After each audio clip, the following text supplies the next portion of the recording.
আসসালামু আলাইকুম। Technique easy education থেকে স্বাগতম জানাচ্ছি আমি জুয়েল। আজকের পর্বে আমরা দ্বিতীয় অধ্যায় অর্থাৎ সেট ফাংশনের কিছু বেসিক কনসেপ্ট নিয়ে আলোচনা করব। এ পর্যায়ে আমরা আলোচনা করব শুধুমাত্র অন্বয় নিয়ে। অন্বয় হলো আমাদের একটা সম্পর্ক বোঝায়, অন্বয়কে ইংরেজিতে বলে রিলেশন। এখানে বলা হচ্ছে যদি দুইটা সেট এ এবং বি দুইটা সেট হয়, তবে এদের মধ্যে কার্তেশীয় গুণজ, যেটাকে আমরা ক্রস গুণন অনেক সময় বলে থাকি, সেটের অন্তর্গত ক্রোমোজোরগুলো অশূন্য উপসেটকে উপসেট যদি আর হয়, তো আর কে এ এবং বি সেটের একটি অন্বয় বা এর একটা সম্পর্ক বলা হয়। আমরা যদি একটা উদাহরণ দেখি, এখানে আমাদের যেটাকে আমরা অন্বয় বলছি বা ফাংশন বলছি, সেটা যদি আর হয় তাহলে আরটা কিভাবে তৈরি হবে।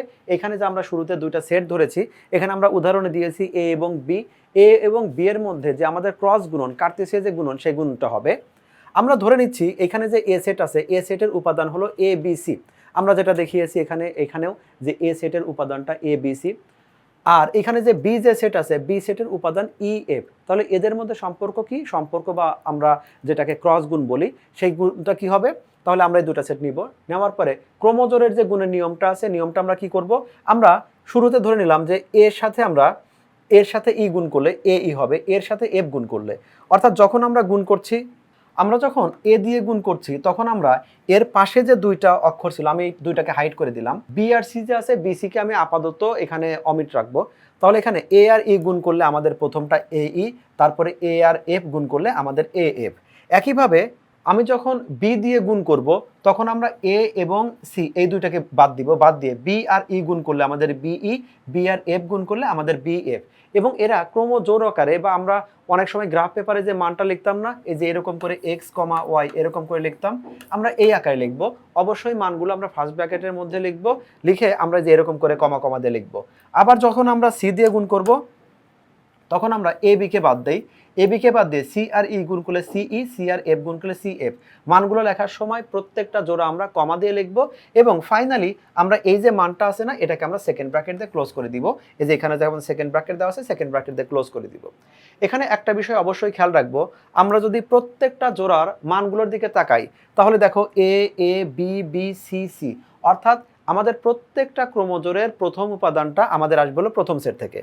একইভাবে প্রত্যেকটা ক্রোমোজোরে যে দ্বিতীয় উপাদান আছে, যেমন ই আছে, এফ আছে, ই আছে, আবার এফ আছে, এই যে ই এফ রিপিট হচ্ছে, দ্বিতীয় সেটের উপাদানগুলো কিন্তু আমাদের আসছে হলো দ্বিতীয় জায়গায় আসবে। আমরা এই সিরিয়ালটা অবশ্যই মেনটেন রাখবো। আমাদের প্রথম সেট যেটা থাকবে সবসময় ক্রোমোজোরে তার মানটাই আগে বসবে, এবং ক্রোমোজোরে আমাদের দুইটা দুইটা করেই মান আমাদের আসবে। এখন তাহলে আমাদের অন্যয়টা কি দাঁড়ালো, এই যে আমাদের ব্র্যাকেটের মধ্যে যে 6টা উপাদান আসলো, এইটাই হলো আমাদের অন্যয়ের উপাদান।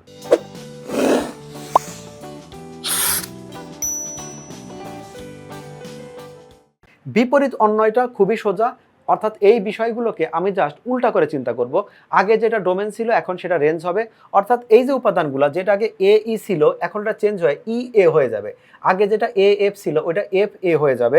আমরা এটাকে অন্যভাবে বলতে পারি, অর্থাৎ আগে যেটা আমরা এ ক্রস বি করতাম, এই এ ক্রস বি না করে আমি যদি বি ক্রস এ বের করি, তাহলে এইখানে যে আমাদের উপাদানটা বের হবে তার বিপরীত যে অন্যয়টা হবে সেটা আমাদের বি ক্রস এতে আসবে, অর্থাৎ ডোমেন এবং রেঞ্জটা চেঞ্জ হয়ে যাবে। আমরা সেটাকে এখানে রিপ্রেজেন্ট করেছি এইভাবে। কোনো অন্যায় সম্পর্ক বা ক্রোমোজোর স্থান পরিবর্তন করে। স্থান পরিবর্তন মানে কি, আছেই দুইজন, প্রথমে জায়গায় দ্বিতীয় যাবে, দ্বিতীয় জায়গায় প্রথম আসবে। তাহলে যদি এরকম করে, উপাদান যদি দ্বিতীয় এবং দ্বিতীয়কে প্রথম স্থানে আমরা বসিয়ে দিই, এরকমটা করি, তাহলে যে নতুন অন্যয় তৈরি হবে, যে নতুন সম্পর্ক তৈরি হবে, যে নতুন এই যে ব্র্যাকেট ব্র্যাকেট আকারে যে উপাদানগুলো আসলো, তাকে আমরা কি বলবো, বিপরীত অন্যয় বলবো। একে আমরা প্রথমটাকে যদি আর দ্বারা প্রকাশ করি, দ্বিতীয়টাকে আমি আর ইনভার্স দ্বারা সূচিত করব। আর আর যদি হয় এক্স ওয়াই, যেন এক্স ওয়াই কেমন হবে, আমাদের এক্ষেত্রে একটা জিনিস মেইনটেইন, যেটা আমরা আগেও বলেছি, প্রথম সেটের উপাদান প্রথমে থাকবে, এক্স এর মান সবসময় এ থেকে তৈরি হবে, ওয়াই এর মান সবসময় আমাদের বি থেকে তৈরি হবে, সেটা আমরা লিখে দিব। যদি এটা আর হয়, আর ইনভার্সের বেলায় দেখো কি, যেটা এক্স ওয়াই ছিল আমরা সেটা ওয়াই এক্স লিখেছি, এবং এই ক্ষেত্রে ওয়াই থাকবে বি থেকে আর এক্স থাকবে এ থেকে, শুধুমাত্র সাইড একটা এক্সচেঞ্জ করে দিলে যে মানটা পাবো সেটা আমরা বলছি এটা আমাদের বিপরীত ফাংশন, বিপরীত অন্যয় বলছি। মূল অন্যয়, আমরা একটা অন্যয় ধরে নিচ্ছি, এখানে তো আমাদের এবিসিডি এই অ্যালফাবেটের কিছু সদস্য দিয়ে করা ছিল। যদি আমরা সংখ্যা দিয়ে করি, আমাদের এখানে আছে 1 3 2 5 3 4 4 5, আমাদের এরকম 4টা উপাদান আছে, 4টা ক্রোমোজোর আছে। এইটাকে যখন আমি আর ইনভার্স করছি, দেখো এখানে খেয়াল করে 1 3 যেটা ছিল, 1 3টা 3 1 হয়ে গেছে, 2 5টা 5 2 হয়ে গেছে, 3 4টা আমাদের 4 3 হয়ে গেছে, 4 5টা আমাদের 5 4 হয়ে গেল। এইভাবে আমরা মানে মূল অন্যয় এবং বিপরীত অন্যয়টা আমরা বিবেচনা করতে পারি।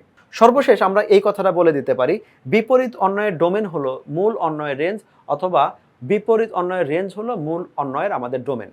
আমাদের এই কথাগুলো আমরা তথ্যচিত্রেও এখানে প্রকাশ করেছি যে এইটা হলো এ সেট, এইটা হলো বি সেট, এখানে যেভাবে লেখা আছে তুমি চিত্র থেকে চিত্রগুলো দেওয়া হয়েছে, আমি যে কথাগুলো বর্ণনা করলাম সেগুলো এখানে আমাদের বিস্তারিতভাবে বোঝার জন্য এই চিত্রগুলো দেওয়া হয়েছে। তোমরা এই লেখার পাশাপাশি চিত্রগুলো যদি খেয়াল করো তাহলে এই কথাগুলো আরও তুমি বিস্তারিতভাবে ক্লিয়ারভাবে বুঝতে পারবে। এই ছিল অন্বয় নিয়ে আজকে আমাদের আলোচনা। পরবর্তী পর্বে আমরা এই সব চ্যাপ্টারের যে আরও নতুন নতুন টপিকগুলো আছে, ইম্পর্টেন্ট টপিকগুলো আছে, সেই সব টপিক নিয়ে হাজির হব। আজকের মতো এখানেই বিদায় নিচ্ছি। ইজি সিরিজ সঙ্গে রাখো, টেকনিক ইজি এডুকেশন দেখতে থাকো। আল্লাহ হাফেজ।